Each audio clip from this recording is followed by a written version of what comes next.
오늘은 사도행전 계속해서 이어갈 거고요. 오늘 주제를 함께 다 같이 읽어볼까요? 네, 시작. 성경적 분별의 방법. 부제가 있습니다. 함께 읽겠습니다. 전통과의 결별. 네, 오늘 본문 말씀이 꽤 깁니다. 우리 교독해서 함께 본문 말씀 읽도록 하겠는데요. 사도행전 15장 1절부터 21절 말씀입니다. 어떤 사람들이 유대로부터 내려와서 형제들을 가르치되 너희가 모세의 법대로 할례를 받지 아니하면 능히 구원을 받지 못하리라 하니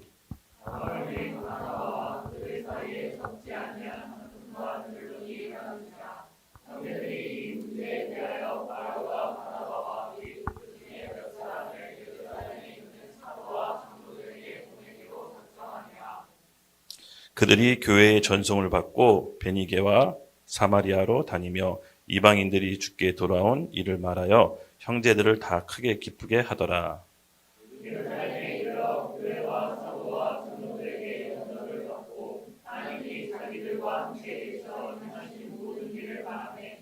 바리새파 중에 어떤 믿는 사람들이 일어나 말하되 이방인에게 할례를 행하고 모세의 율법을 지키라 명하는 것이 마땅하다 하니라.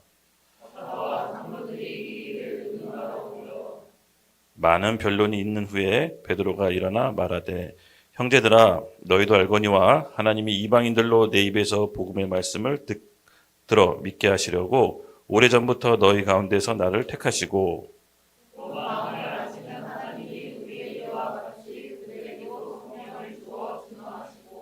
믿음으로 그들의 마음을 깨끗이 하사 그들이나 우리나 차별하지 아니하셨느니라.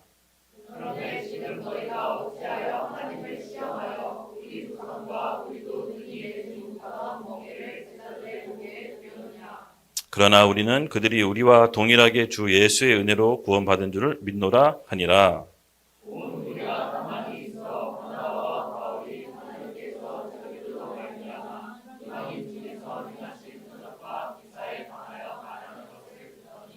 말을 마치고 마침에 야고보가 대답하여 이르되 형제들아 내 말을 들으라.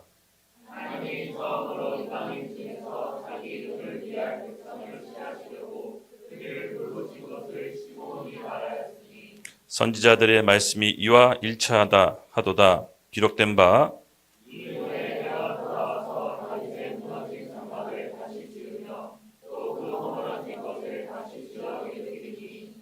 이는 그 남은 사람들과 내 이름으로 일컬음을 받는 모든 이방인들로 주를 찾게 하려 함이라 하셨으니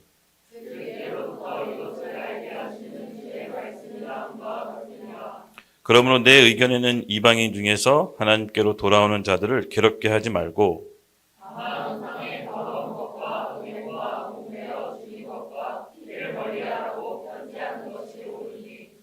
이는 예로부터 각 성에서 모세를 전하는 자가 있어 안식일마다 회당에서 그 글을 읽음이라 하더라. 아멘, 아멘. 네, 오늘은 성경적인 분별의 방법입니다. 지난 시간하고 좀 맥을 좀 같이 합니다. 그래서 지난 시간 이야기를 좀 잠깐 드리고 시작할 텐데요. 우리 지난 시간 역사적인 한 복판에 바울이 있었습니다. 이제 구원은 유대인뿐만 아니라 이방인에게 미치는 역사의 한 현장을 바울은 1차 선교 여행 때 목격하고 기쁨으로 차고 다시 본인이 파송한 안디옥교회로 돌아가 믿음의 보고를 드립니다. 그 믿음의 보고는 이런 것이었습니다. 이제 구원은 유대인뿐만 아니라 이방인에게 미치는 역사의 큰 전환점이 있다. 그래서 우리가 이것을 준비해야 된다. 바울은 뜨거운 마음으로 보고합니다. 그리고 바울이 굉장히 지혜로웠다는 것은 더 이상 선교를 진행하지 않았다는 겁니다. 그는 하나님의 큰 그림과 하나님의 큰 시대적 변화를 알고 그 다음 스테이지를 준비하는데 그것이 뭐냐? 바로 제자를 키우는 것이었습니다. 이 다음 세대에 더 집중하는 것이었죠. 본인이 할 수 있는 역량과 다음 세대가 할 수 있는 역량을 누구보다도 잘 알고 있었습니다. 그래서 선교 여행을 더 이상 멈추지 않고 제자를 삼아서 그들로 하여금 하나님께서 맡기신 훈련을 감행합니다. 훈련이 뭐였죠? 네, 믿음. 어떻게 믿음으로 살아가야 되는지 그 믿음을 전수해주고 또 금식과 기도를 통해서 하나님께서 역사하심을 직접 체험할 수 있도록 바울은 멈춰서서 제자들을 양육하고 키워냅니다. 놀랍게도 그 제자들은요 나중에 커서 신약시대에 대부분의 교회를 개척하게 됩니다. 이 바울의 놀라운 이제 비밀이었거든요. 그는 시대를 분별할 줄 알았고 하나님이 뭘 원하시는지 정확하게 간파할 줄 알았습니다. 그는 시대를 읽을 수 있는 안목이 있었습니다. 여러분 우리도 우리 크리스찬도 이런 시대를 읽을 수 있는 안목이 있어야 됩니다. 물론 우리가 일상생활에서 성실히 충실히 사는 것도 중요하지만 그 안에서 하나님이 이 큰 그림 안에서 나는 무엇을 해야 되는지 늘 염두에 두고 그걸 기도하고 하나님의 그 큰 흐름에 함께 동참하는 그런 우리 YDP교의 성도가 되었으면 좋겠습니다. 1차적으로 그 개인적으로 하기가 어렵기 때문에 저는 교회와 함께 움직이는 것이 그 하나님의 큰 그림 안에 움직이는 것에 가장 좋은 동참하는 방법이라고 믿습니다. 이미 우리 교회는 이 문화예술을 통해서 선교의 도구를 활용하고 있고요.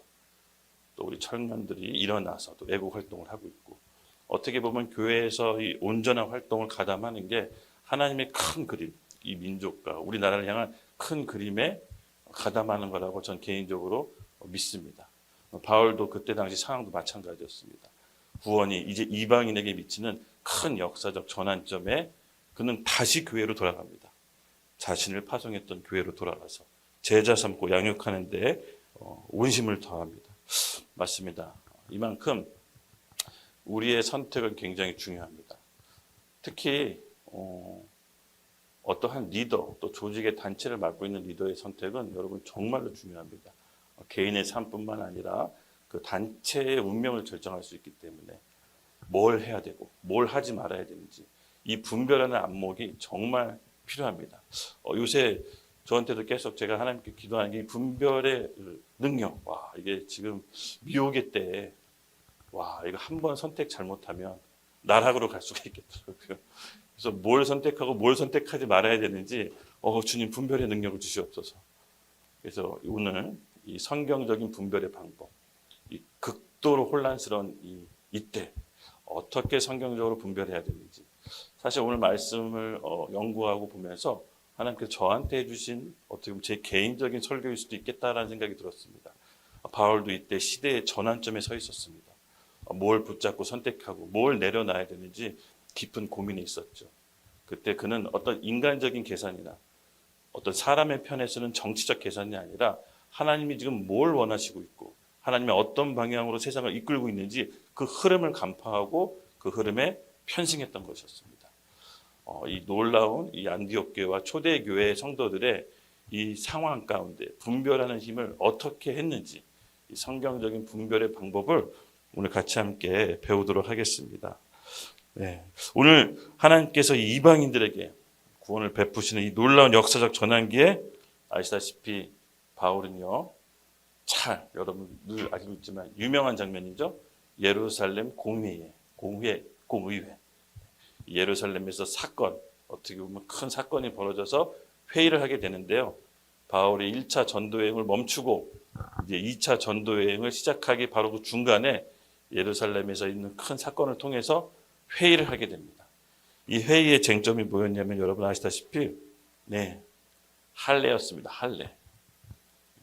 믿지 않는, 그러니까 유대인이 아닌 이방인들이 이제 믿는 자들이 막 생겨났거든요. 근데 이제 믿는 유대인들이 그들에게 갑자기 할례와 모세의 율법을 요구하기 시작했습니다.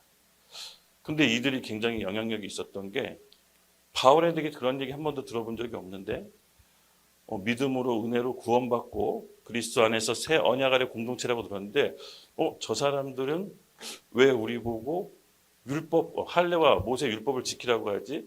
그래서 굉장한 또 큰 충돌이 벌어집니다. 바울은 여기에 대해서 또 굉장히 심각한 위기의식을 느끼죠.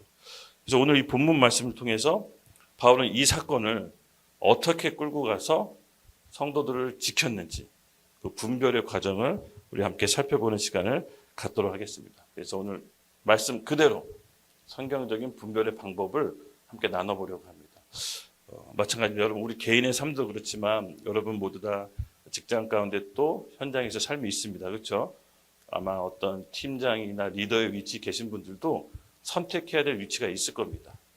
그래서 어떤 방법으로 바울이 이 분별을 해서 선택을 했는지 오늘 같이 함께 배워보면서 그런 상황이 생기면 이런 과정을 거쳐서 분별해서 선택하면 안전하지 않을까라는 생각을 해봅니다. 같이 본문 말씀 15장 1절에서 2절 살펴보겠습니다. 읽겠습니다. 시작. 어떤 사람들이 유대로부터 내려와서 형제들을 가르치되 너희가 모세의 법대로 할례를 받지 아니하면 능히 구원을 받지 못하리라 하니 바울 및 바나바와 그들 사이에 적지 아니한 다툼과 변론이 일어난지라. 형제들이 이 문제에 대하여 바울과 바나바 및 그 중에 몇 사람을 예루살렘에 있는 사도와 장로들에게 보내기로 작정하니라. 아멘. 네, 맞습니다. 바울이 안디옥 교회에 가서 이제 믿음에 대한 선교 보고를 다 마치고 은혜롭게 제자들을 막 양육하고 있었는데, 이 유대인 크리스찬, 그러니까 예루살렘의 교회에서 온 크리스찬이라고 추정할 수가 있습니다. 그들이 왔는데 갑자기 안디옥 교회 그 성도들에게 이런 얘기합니다. 할례와 모세 율법을 지켜야 된다. 그렇지 않으면 능히 구원받지 못한다. 바울한테 이런 얘기 한번 들어본 적이 없는데 이 안디옥 교회 성도들이 굉장히 큰 이제 혼란이 왔습니다.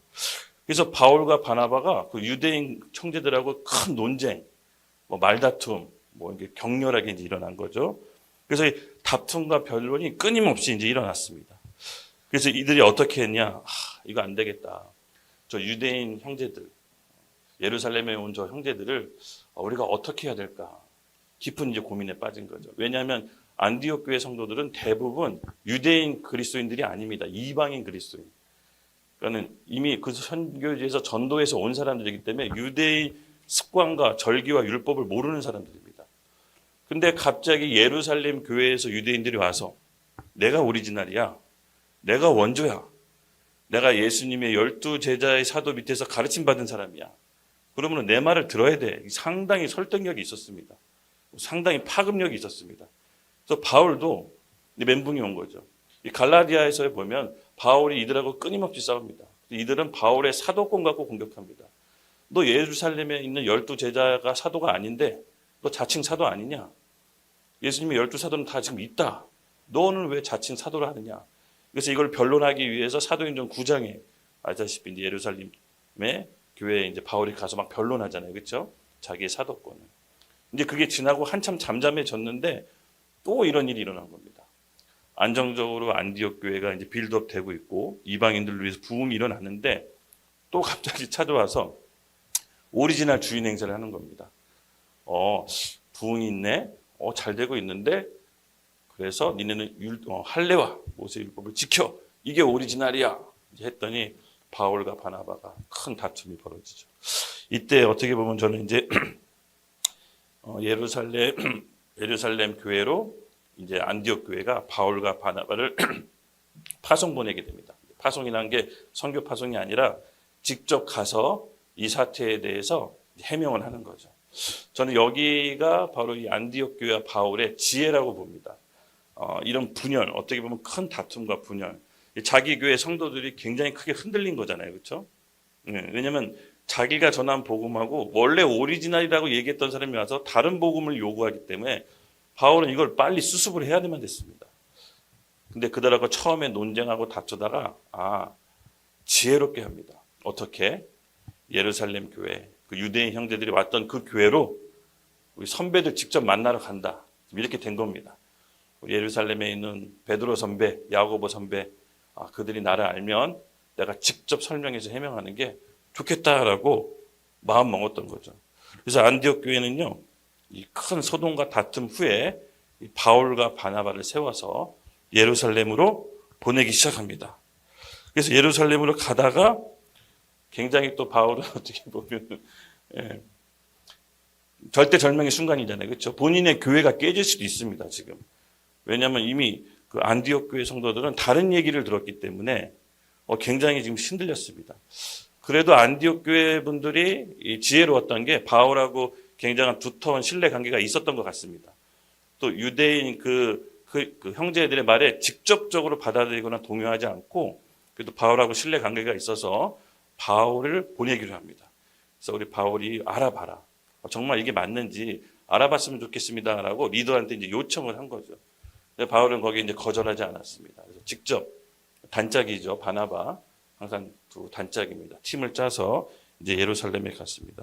바울은 본인의 믿음이 확고했습니다. 우리 갈라디아서 5장 2절. 네. 함께 읽겠습니다. 시작. 보라, 나 바울은 너희에게 말하노니 너희가 만일 할례를 받으면 그리스도께서 너희에게 아무 유익이 없느니라. 아멘. 바울은 확고했습니다. 본인이 알고 있는 믿음, 예수 그리스도의 피의 새 언약 아래 하나님께서 어떤 것도 요구하는 게 없다. 이제 우리는 피의 새 언약 아래 한 형제고 한 자매다. 그러므로 우리는 어떤 할례나 율법의 요구도 받아들일 수 없다라고 굳은 마음을 이제 갖고 신앙의 선배들, 자기를 사도로 인정해줬던 베드로, 야고보를 떨리는 마음으로 만나러 가는 거죠. 이 선배들한테 어떻게 얘기해야 되나? 이들이 내가 얘기하는 주장을 받아들일 수 있을까? 약간 좀 긴장되지 않겠어요? 만약에 여기 잘못되면 2단 되는 거예요, 2단. 여기서 설득을 못하면 2단 되든가 아니면 진짜로 유대교랑 결별해서 한 분파로 극단적으로 나가든가. 이 시대의 어떻게 전환점에 또 한복판에 이제 바울이 쓰게 됐죠. 근데 바울 성격상 다른 이제 서신서에 보면 항상 바울은 타협이 없는 사람이었습니다. 뭔가 복음에선 타협이 없었고요. 다 부딪히고 다 싸우고 다 헤어지고 뭐 이렇게 타협이 없는데 유독 이 장면에서는 자기 신앙의 선배들한테 그런 모습을 보이진 않습니다. 어떻게든 이분들하고 타협을 해서 함께 가려는 깊은 고민이 엿보입니다. 바울은 어쨌든 신앙의 선배들을 존중하고 싶은 마음이 있었고요. 그들과 함께 가려고 했던 마음이 있습니다. 그래서 일단은 예루살렘 교회에 가서 내가 설명을 해야겠다라는 마음을 품고 있었습니다. 아까도 얘기했지만 이 논쟁, 이 논점은 바로 할례였습니다. 할례. 과연 믿는 이방인에게도 유대인과 똑같은 이 할례를 요구할 수 있는가? 이게 굉장히 큰 쟁점이었죠. 그런데 유대인들의 논리는 너무나 설득력이 있었습니다. 왜냐하면 하나님의 언약 백성으로 그 표징으로 모든 유대인들은 할례를 받게 했고 믿지 않은 자가 유대인이 되기 위해서는 하나님이 말씀하신 할례를 받아야 된다. 예수님도 유대인이었고 예수님도 할례를 받았다. 그래서 너희들이 전하는 예수님의 구원의 은혜를 받으려면 당연히 할례 받아야 되는 거 아니냐라고 이제 했듯이 설득력이 굉장히 강했죠. 근데 바울은 여기에 대해서 안디옥 교회 성도들을 꼭 지켜야겠다는 마음이 있었습니다. 지금은 새 언약 아래 새 시대다. 이 모세의 율법을 여러분 행위 언약이라고 합니다. 신약적 언어로 행위 언약. 그리고 예수 그리스도의 피의 새 언약을 은혜 언약. 그러니까 행위 언약이 이제 예수님의 피로 새 언약 안으로 들어왔다. 그 언약이 연속해서 이어져 왔다. 그러므로 모세 율법의 행위 언약, 즉 얘기해서 율법을 지키면 복을 받고 율법을 어기면 저주를 받는 게 이제 행위 언약입니다. 그거를 이방인한테 요구할 수 없다. 새 언약의 새 시대다. 믿음으로 구원받는 시대다. 그래서 지금은 은혜 언약이다. 그래서 행위 언약이 은혜 언약으로 바뀌어졌다. 계속해서 이방인에게 그걸 요구할 수 없다라는 게 바울의 견지였습니다. 그래서 이것을 설명하러 가는 것이었죠. 그때 이제 바울은요 선배들한테 들이받지 않았습니다. 보통 바울의 이 성질 어떻게 보면 성향상 다 들이받고 헤어지고 깨지고 부서지고 네가 죽든 내가 죽든 네가 은퇴하든 내가 은퇴하든 막 약간 그런 약간 유아 독전 약간 독불 장군 스타일인데 이 선배들을 설득하러 갑니다. 좀 약간 귀엽더라고요. 이 장면을 상상하면 바울이 이렇게 귀엽게 변했지. 네. 그래서 3절, 4절, 5절을 함께 읽으면서 분별의 과정을 함께 살펴보도록 하겠습니다. 3, 4, 5절 시작. 그들이 교회의 전승을 받고 베니게와 사마리아와 다니며 이방인들이 주께 돌아온 일을 말하여 형제들에게 다 크게 기쁘게 하더라.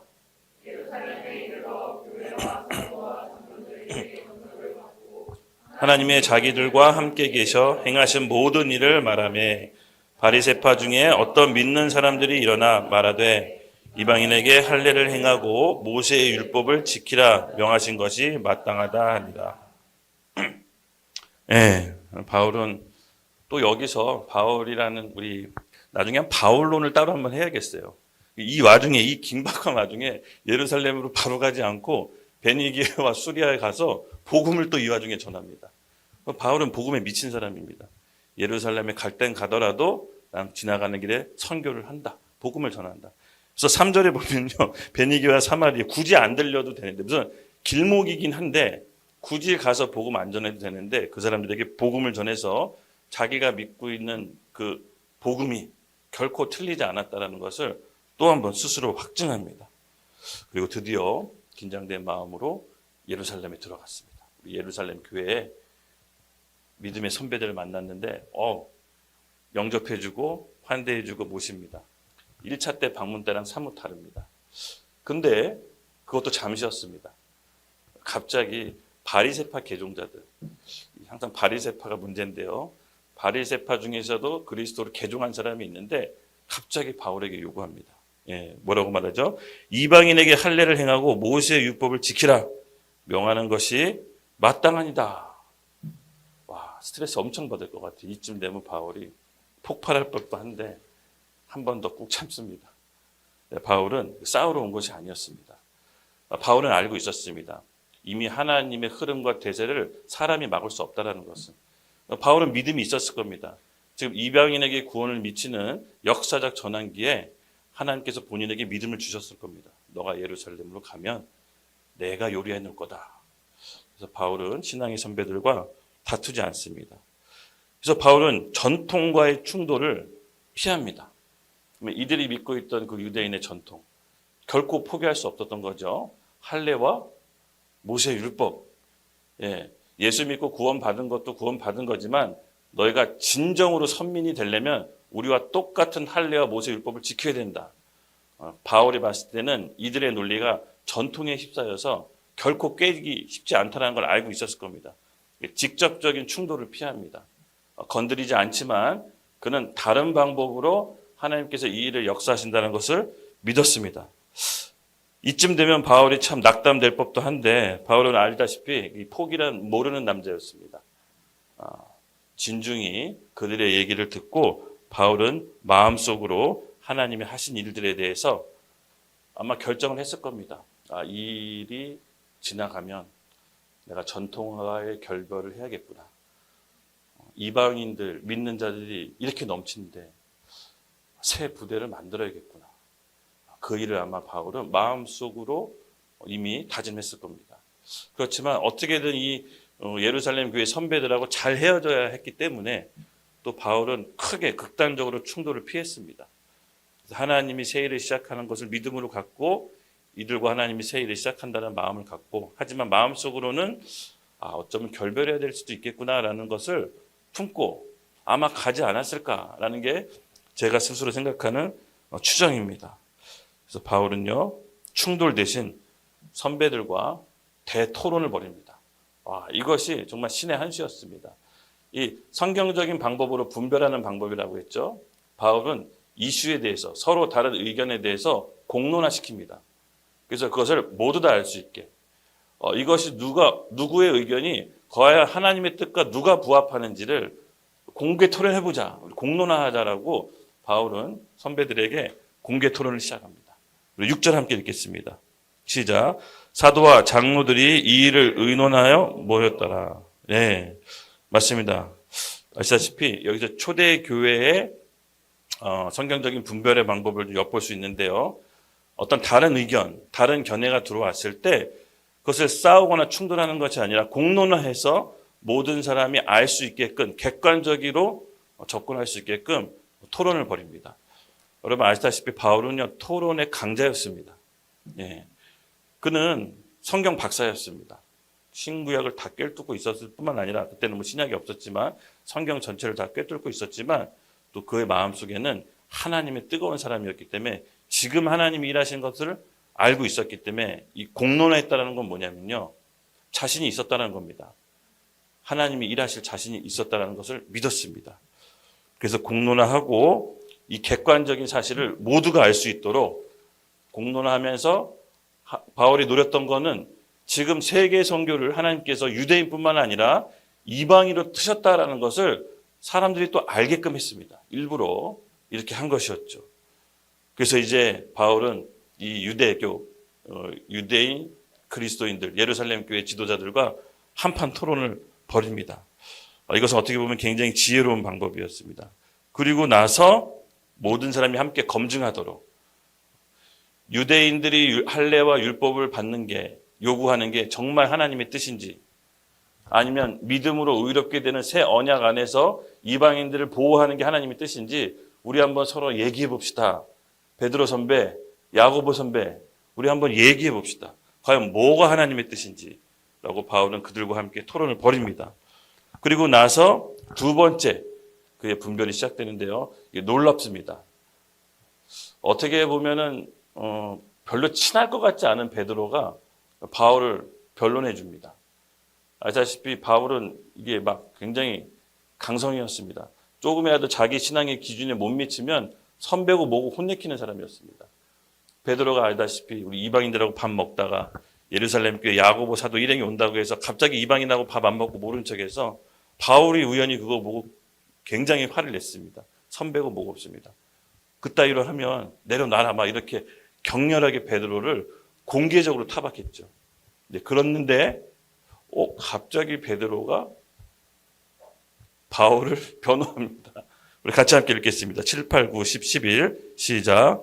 많은 변론이 있은 후에 베드로가 일어나 말하되 형제들아 너희도 알거니와 하나님이 이방인들로 내 입에서 복음의 말씀을 들어 믿게 하시려고 오래전부터 너희 가운데서 너를 택하시고 또 마음을 아시는 하나님이 우리에게서와 같이 그들에게도 성령을 주어 증언하시고 믿음으로 그들의 마음을 깨끗이 하사 그들이나 우리나 차별하지 아니하셨느니라.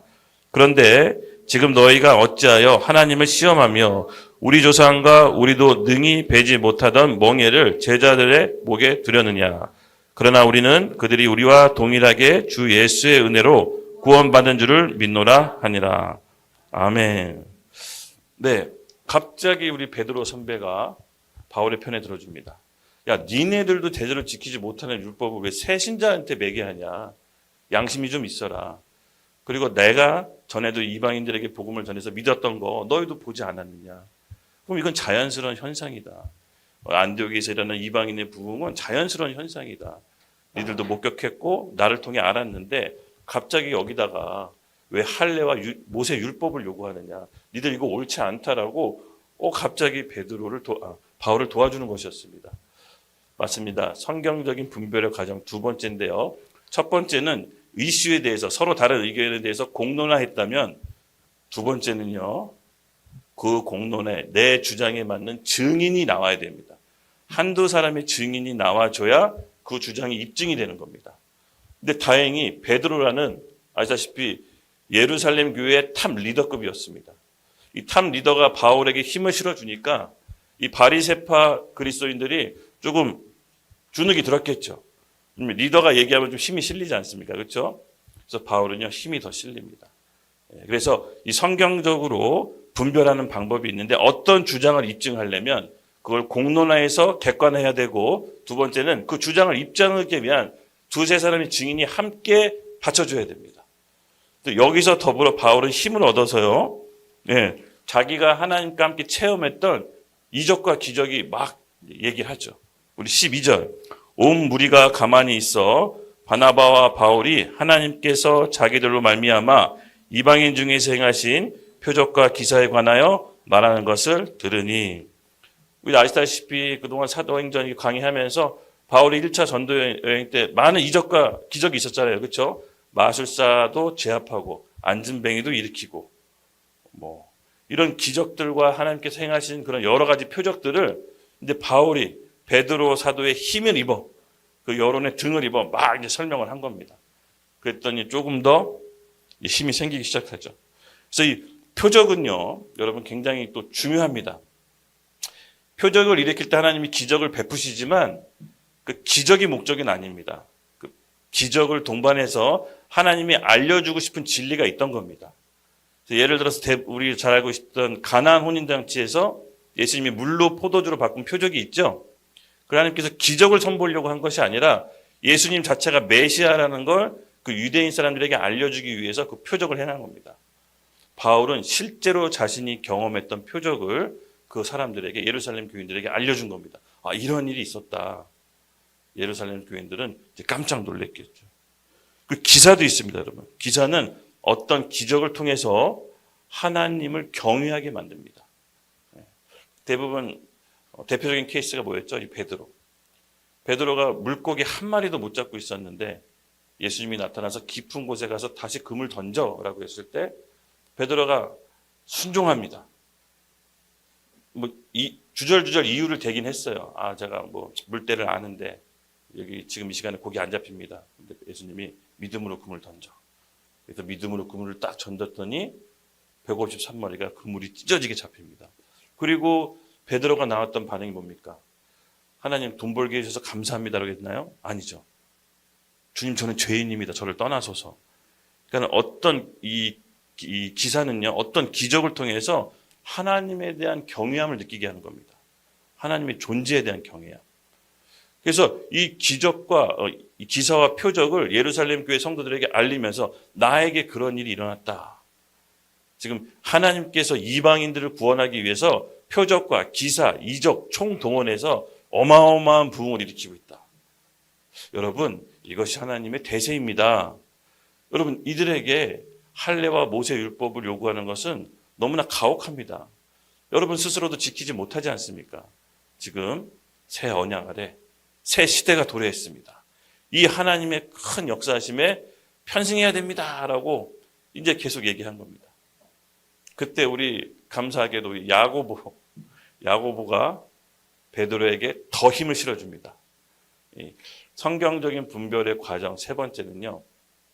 말씀의 근거를 찾아야 됩니다.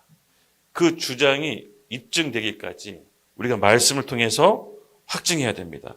우리 13, 14, 15, 16, 17, 18까지 함께 읽겠습니다. 시작. 말을 마침에 야고보가 대답하여 이르되 형제들아 내 말을 들으라. 하나님이 처음으로 이방인 중에서 자기 이름을 위할 백성을 취하시려고 그들을 돌보신 것은 시므온이라 말하였으니 선지자들이 말씀이 이와 일치하도록 기록한 바 이후에 내가 돌아와서 다윗의 무너진 장막을 다시 지으며 또 그 허물어진 것을 다시 지어 일으키리니 이는 그 남은 사람들과 내 이름으로 일컬음을 받은 모든 이방인들을 주를 찾게 하려 함이라 하셨으니 주 예로부터 이것을 알게 하신 주의 말씀이라 함과 같으니라. 아멘. 이 야고보도요. 예수님의 동생이죠. 여기서 나오는 학자들은 예수님의 동생으로 보고 있습니다. 아니 예수님의 동생이 직접 바울에게 힘을 실어주는 겁니다. 기록된 우리 성경 말씀 이때 당시 구약이겠죠. 지금 유대인들이 다시 회복된다고 얘기했고 예언되어 있고 지금 그것이 바울을 통해 성취되고 있는 것이다라고 야고보가 바울에게 힘을 실어준 겁니다. 그래서 바리새파 그리스도인들은 이제 아무 말도 할 수가 없게 된 겁니다. 그래서 어떤 주장이 펼쳐질 때 그 주장에 힘을 얻기 위해선 그 주장이 하나님께로 온 의견을 우리가 알기 위해선 바로 이 세 단계를 거쳐야 됩니다. 첫째, 공론화가 이루어져야 됩니다. 공동체 안에서 공론화가 이루어져야 됩니다. 그리고 두 번째, 그 공론화를 입증할 증인들과 증언들이 있어야 됩니다. 그리고 세 번째, 반드시 이 두 가지로는 부족합니다. 성경 말씀에 근거해야 됩니다. 이 세 가지가 맞아야 그것이 하나님께로 왔다는 것을 분별할 수가 있는 겁니다. 오늘날 많은 메시지가 있고 많은 이야기가 있지만 어떻게 보면 분별 없이 받아들이는 경우가 너무 많습니다. 들으면서 믿음이 생긴다고 하죠. 우리가 보고 듣는 게 우리도 분별하기 전에 이미 믿음이 세워버립니다. 한번 믿어지면 여러분 바뀌기가 어렵습니다.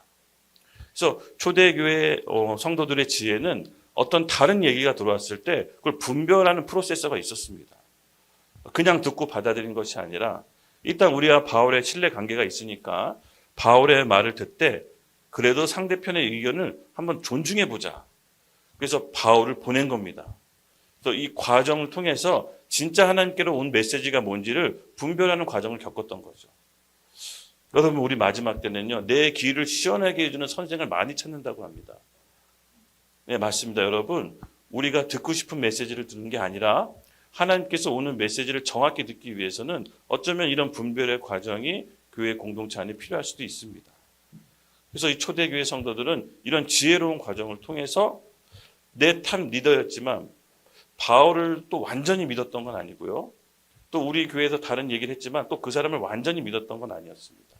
바로 이런 과정을 통해서 하나님께 온 메시지가 맞는지를 확인하는 초대교회의 지혜를 엿볼 수가 있었던 거죠. 맞습니다, 여러분. 오늘날 굉장한 미혹의 시대입니다. 서로 다른 의견이 계속해서 첨예하게 충돌되고 대립되고 있습니다. 이럴 때 우리는 어떻게 해야 됩니까? 바울은 안디옥 교회 성도들이 다른 의견을 통해서 마음이 충돌됐을 때 그는 교회를 지켜야 된다는 마음이 있었습니다. 사명감이 있었던 거죠. 그래서 가만히 있지 않고 예루살렘 교회, 그 유대인들이 왔던 예루살렘 교회에 가서 선배들과 얘기를 좀 해야겠다.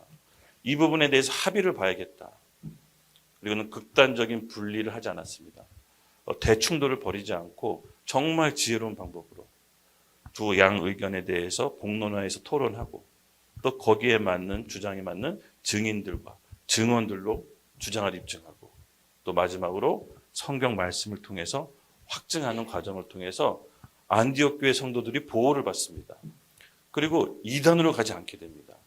그리고 바울의 권위 아래 그 안디옥 교회에서 훈련받은 제자들이 어마어마한 교회를 개척하게 됩니다.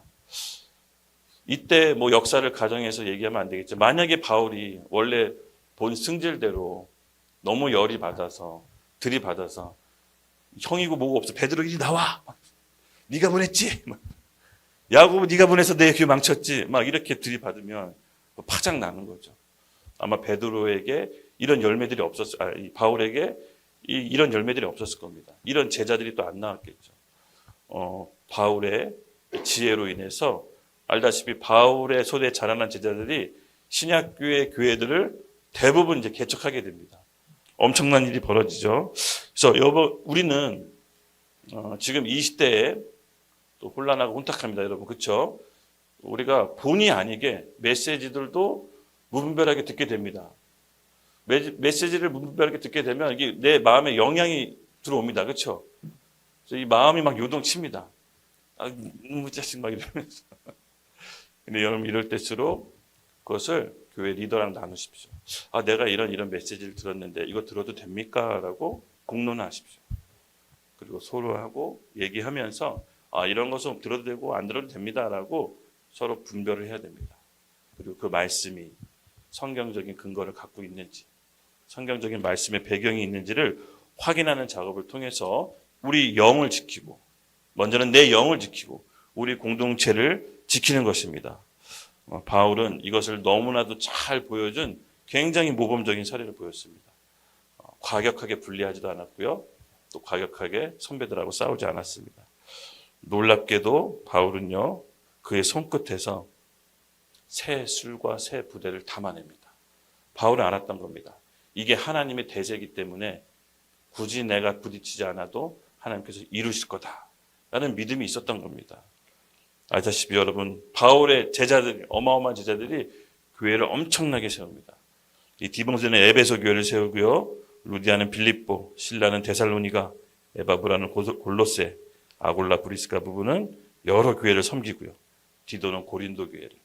이렇게 그의 손으로 찾아낸 제자들이 신약시대의 교회를 일으켜서 하나님의 나라를 확장시킵니다. 우리 또한 이런 것을 꿈꿔봅니다. 바울은 멀리 내다봤습니다. 그리고 나서 바울이 하나님께 그 믿음을 드렸을 때 이런 엄청난 열매를 맺게 하신 것을 눈으로 확인할 수가 있습니다. 어디로요? 성경을 통해서. 맞습니다, 여러분. 이 시대에도요, 다투는 거 보면, 목사님들 다투는 거 보면 이 성경 해석으로 다퉈요. 결국 똑같은 말씀으로 서로 해석이 달라요. 제가 이제 조직신학 강의할 때 학생들한테 이렇게 질문했습니다. 여러분, 성경 말씀을 있는 그대로 믿습니까? 질문하겠습니다, 여러분. 성경 말씀을 있는 그대로 믿습니까? 네, 아멘. 그래도 있는 그대로 믿으면 좀 안 되지 않나요? 그래도 좀 해석해야 되지 않나요? 그렇게 믿으신 분 계십니까? 정말 있는 그대로 믿나요?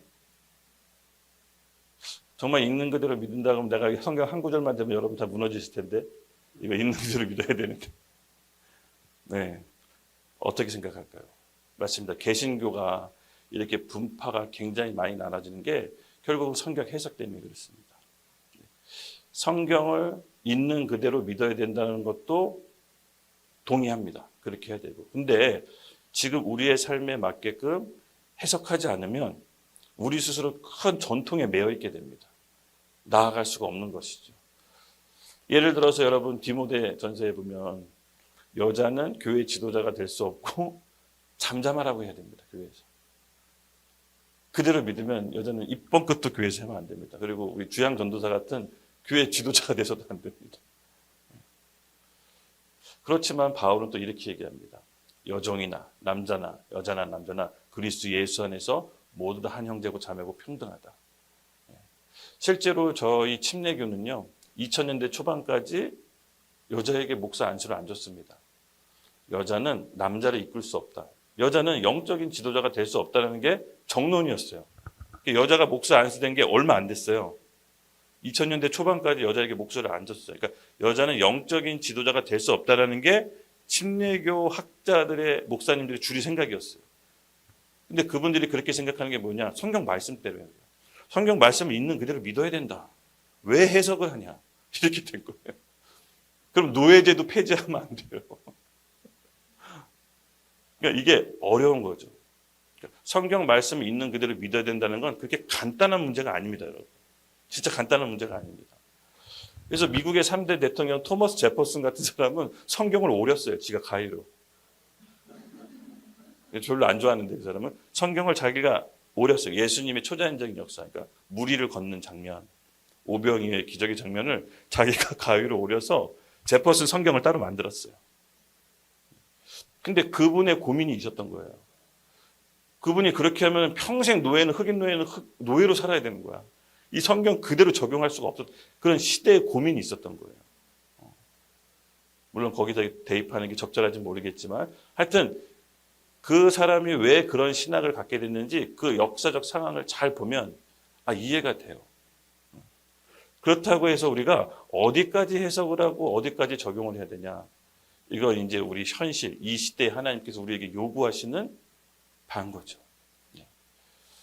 근데 저는 여자가 리더가 되고 목사가 적극 돼야 된다고 믿습니다.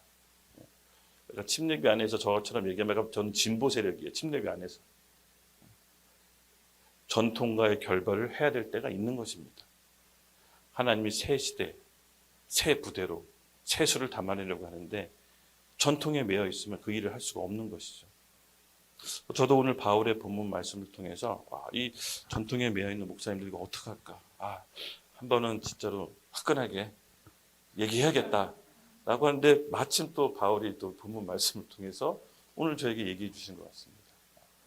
검증하고 분별하기 위해서 전통을 존중하되 새 부대와 새 일을 할 수 있도록 제자를 키워야 된다. 내가 할 수 있는 이 시대의 영역이 있고 다음 세대가 할 수 있는 영역이 있구나. 그래서 이 고민들이 실제로 계속 있습니다. 근데 감사하게도 진짜로 여러분 알다시피 우리 나라사랑 MG기도회 잠실기도회 우리 교회 성도분들이 많이 오셔서 함께 기도해 주는데 여러분 힘이 불꽃 나지 않습니까? 네, 제 안에 알 수 없는 믿음이 들어옵니다. 이들이 20, 30년 후에는 하나님께서 이 나라를 제대로 쓰시겠구나. 그럼 우리의 역할은 뭐냐? 이들에게 제대로 된 역사관, 제대로 된 신앙관, 믿음의 전수를 우리가 해줘야 된다. 그게 교회에 지금 하나님이 요구하시는 역할이다. 여기에 박차를 가야 된다. 바울은 전통과 싸우거나 부닥해서 극단적인 분리로 가지 않았습니다. 함께 토론하고 보다 나은 방향, 또 하나님께서 일하시는 방향을 알리고 거기에 맞는 신앙의 선배들을 존중했습니다. 그리고 그의 손으로 길러진 수많은 제자들을 통해서 신약 성경의 교회들이 세워집니다. 이 놀라운 하나님의 열매와 역사를 저는 오늘 바라보면서 하나님께서 우리 교회에게 주신 사명이라고 믿습니다. 그래서 잠실에서 일어나고 있는 우리 청년들, 여러분 그들과 한번 얘기해 보시면 그들은 정치적으로 이념적으로 편중된 사람들이 아닙니다. 진짜 진실을 알고 싶어 합니다. 지금 20, 30대 세대들이 부모보다 가난한 최초의 세대라고 합니다. 이들은 여러분 결과보다 공정도 중요합니다. 우리가 믿을 수 있는 이 신뢰, 이 선거 시스템이 여러분 무너졌습니다. 거기로 선출된 권위자에게 어떻게 승복할 수가 있겠습니까? 많은 것을 바라는 게 아니었습니다. 제대로 된 선거 시스템이 회복되고 믿을 수 있는 선거를 통해서 우리 인생을 맡기고 싶다라는 겁니다. 그래서 이에 대해 교회가 영적으로 성경적으로 가이드해주고 설명을 해줘야 됩니다. 저는 그것이 교회의 사명이라고 믿습니다. 여러분 1830년대에 일어났던 영국의 차티스트 운동이 있습니다. 그때 노동자들이 투표권이 없어서 정부로부터 투표권을 요구했습니다. 우리에게도 투표권을 주십시오. 그때 영국 국교회가 정부의 편에 서서 그들의 목소리를 외면했습니다. 근데 개신교, 감리교, 침례교들이 그들과 함께 그들 편에 섰습니다. 제가 이 잠실에 있는 그 MG 기도회에서 예배 보면서 차티스트 운동이 생각이 나더라고요. 정말 놀랍게도 교회 구역예배 시스템, 성경 공부 예배를 그 차티스트들과 같이 함께 예배를 드리고 성경 공부를 가르치고 그 에너지가 분노하는 쪽으로 가지 않도록 구역 예배를 만들고 이런 일을 교회가 함께 시민들과 했던 겁니다. 그래서 영국의 차티스트 운동은 당대에 이루어지지 않은 실패한 운동이었습니다. 그러나 성공한 운동이라고도 합니다. 당대에는 이루어지지 않았던 그 참정권의 요구가 그 다음 세대에 이루어집니다. 모두 다 그들의 요구가. 그리고 유혈 사태로 번지지 않았습니다. 이 프랑스 혁명이나 그 볼셰비키 혁명은 여러분 반교회 운동으로 나중에 퍼져서 모든 게 교회를 원망하게 돼서 유혈 사태가 벌어졌지만 차티스트 운동은 반교회로 흐르지 않고 교회가 그들과 적극 함께함으로써 선한 방향을 이끌게 되었습니다. 저는 오늘 한국 교회가 이 문턱이 있다고 봅니다. 더 많은 교회 지도자들이 우리 애국 시민들과 함께 하셔야 됩니다. 더 많은 찬양팀들이 애국 시민과 함께 해야 됩니다. 그것이 교회의 시대적 역할이자 사명입니다. 그렇게 했을 때 이 청년들의 에너지가 온전한 방향으로, 밝은 방향으로 이 시대의 나라를 변화시킬 수 있는 에너지로 저는 이끌 것이라고 믿습니다. 그래서 오늘 마지막 이제 야고보는요 회의의 의장처럼 결론을 내려버립니다. 우리 19절, 20절, 21절 함께 읽겠습니다. 시작. 그러므로 내 의견에는 이방인 중에서 하나님께로 돌아오는 자들을 괴롭게 하지 말고 다만 우상의 더러운 것과 음행과 목매어 주인 것과 피로 멀리하라고 편거한 것이 옳다. 이는 예로부터 각 성에서 모세를 전하는 자가 있어 안식일마다 회당에서 그 일을 읽음이라 하더라. 아멘. 약간 이 회의의 의장처럼 교회 지도자처럼 야고보가 이제 결론을 내립니다. 그래, 여러 가지 상황도 듣고 다 들었는데 지금은 이방인들에게 율법과 할례를 매는 게 아니야. 그들에게 우리와 같은 우리와 같은 요구를 해서 괴롭힐 수 없다라고 딱 야고보가 결론을 내리고 그 대신 도덕적인 윤리 규범을 지켜야 돼. 우상 숭배하지 말고 우리가 부정한 음식 먹지 말고 다른 것들 하면 안 돼. 이런 도덕적인 윤리 규범을 같이 지키도록 했습니다. 그렇지만 율법과 할례에 대한 멍에는 가볍게 해주고 자유롭게 해줬죠. 그리고 이것을 전체가 알게 유대인 회당에 선포해라. 이 바울의 겸손함과 지혜로 드디어 유대인 그리스도인들하고 헤어지지 않고 예루살렘 교회가 헤어지지 않고 이방인들을 담을 수 있는 새 부대와 새 술이 만들어집니다. 그래서 바울을 통해서 하나님께서 새 역사를 계속 쓰여 나가시죠. 이만큼 어떤 한 리더의 선택은 굉장히 중요합니다. 그 선택에 의해서 역사가 판가름 나는 경우가 너무나도 많습니다. 근데 역사의 갈림길에 리더의 선택을 보면요, 뭐 대단한 지혜와 대단한 큰 결단을 하는 게 아니라 다 이 미워하는 마음, 이 분노, 이 혈기 이걸로 잘못된 선택을 다 해요. 그러니까 왜 저 사람들이 저렇게 똑똑하고 많이 배웠는데 왜 저런 선택을 할까? 보면 사람 싫어해서 그 사람 마음에 안 들어서 저 사람 죽이려고 이상한 선택을 하는 겁니다. 이 대의, 하나님의 뜻, 하나님의 큰 계획을 바라보지 않고 개인의 감정과 정치적으로 움직이는 결단은 전체 조직을 파괴하고 전체 국가를 파괴할 수도 있습니다. 그래서 우리 크리스찬들은요, 이 바울의 지혜를 오늘 잘 배웠으면 좋겠습니다. 설사 내 생각이 옳고 맞더라도 이것을 검증할 수 있도록 공개적인 공론 자료와 함께 이것을 뒷받침하는 증인들과 또 증거들, 그래서 이걸 뒷받침하는 성경 말씀을 통해 확증을 받아서 이것이 하나님의 뜻이라는 것을 안 다음에 전체로 공표하는 이런 성경적인 분별의 방법이 우리 교회 가운데도 일어나기를 예수님의 이름 축복합니다. 우리 찬양팀 나오십시오. 끝으로 말씀 한 구절 읽고 여러분에게 함께 도전하길 원합니다. 우리 시대에 하나님 일에 편승합시다. 여러분 좀 감이 오시지 않습니까? 아까도 얘기했지만 하나님께서 우리에게 원하시는 시대적 요구가 뭡니까? 2030 세대 세수를 새 부대로 담아내라. 저는 마음이 요동칩니다. 실제로 이 마음을 주시고 말씀을 주시고 실제로 그런 사람들을 보내주심으로써 말씀 가운데 더 확증이 됩니다. 여러분, 하나님께서 지금 어처구니 없는 일로 정치적 이슈로 많은 2030 세대들이 영적으로 방황하면서 거리를 지금 몇 년째 떠들고 있습니다. 헤매고 있습니다. 그들은 다 자기 담임 목회자한테 이런 현실에 대해서 영적인 가이드를 받고 싶어 합니다. 그들이 왜 거리를 떠들어야 됩니까? 교회는 이 현실에 대해서 성경적인 관점으로 설명해 줘야 됩니다. 이 세대들이 영적으로 방황하지 않도록 교회는 잘 설명해 줘야 됩니다.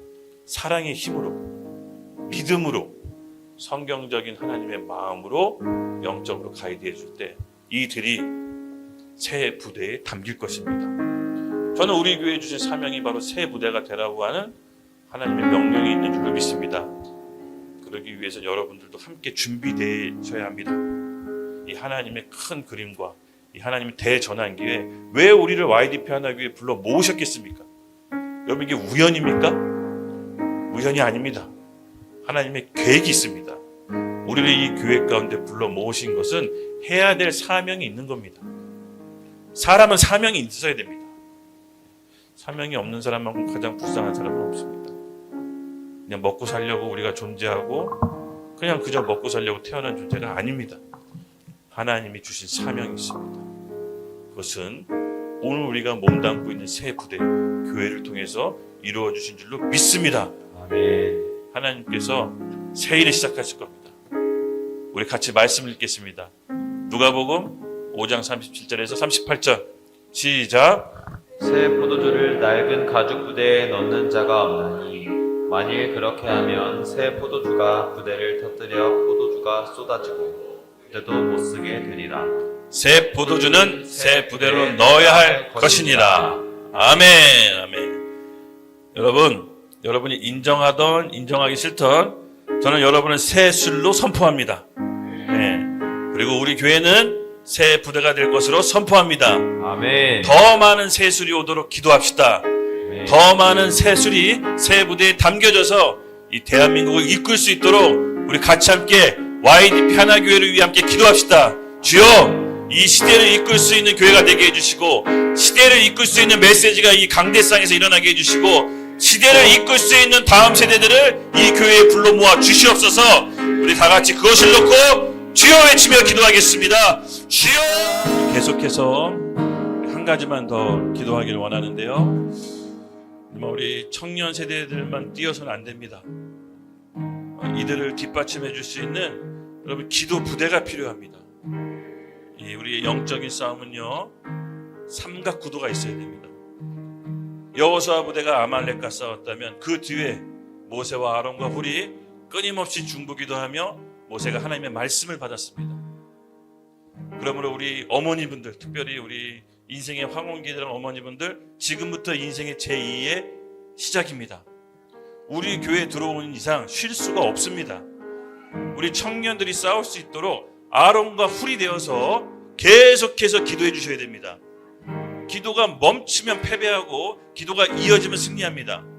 모세가 손을 내리면 아말렉에게 여호수아 군대가 패배했고 손을 올리고 있으니 여호수아 군대가 아말렉을 쳐 부셨습니다. 이걸 알았던 아론과 홀은 아예 돌로 받쳐서 모세의 손이 내려오지 못하게 합니다. 우리 어머님들은 그 역할을 해주셔야 됩니다. 우리 청년들이 나가서 싸울 수 있도록, 패배하지 않도록 어머님들이 기도에 손을 올리셔서 놓치지 말으셔야 됩니다. 만약에 우리 청년들이 패배한다면 죄송합니다. 어머니들 책임입니다. 기도의 끈을 놓치지 마십시오. 계속해서 기도를 놓치지 마십시오. 이렇게 하나님께서 우리 어머님들 인생의 황혼기에 있지만 이제 인생의 제2막을 시작할 우리 어머님들을 위해서 우리 같이 함께 기도했으면 좋겠습니다. 주여! 아버지 하나님 감사합니다. 우리 그리스도의 몸된 교회 안에 피해서 언약, 은혜 언약 안에 불러 모아주시고 또 사명을 주시고 이 땅 가운데 이루실 일들을 위해 함께 힘써 모이게 하심을 감사합니다. 기도가 끊이지 않는 교회가 되게 하시고 전도가 끊이지 않는 교회가 되게 하시고 하나님의 말씀이 끊임없이 선포되는 교회가 되게 해 주시옵소서. 이곳을 하나님 새 부대로 정해 주시고 새 수를 담아 주시옵소서. 많은 영적인 리더, 청년 리더들이 계속해서 세워지게 해 주시옵소서. 대한민국의 통일한국을 이끌 수 있는 새 술이 되게 하여 주시옵소서. 감사하며 예수님의 이름으로 기도드렸습니다. 아멘.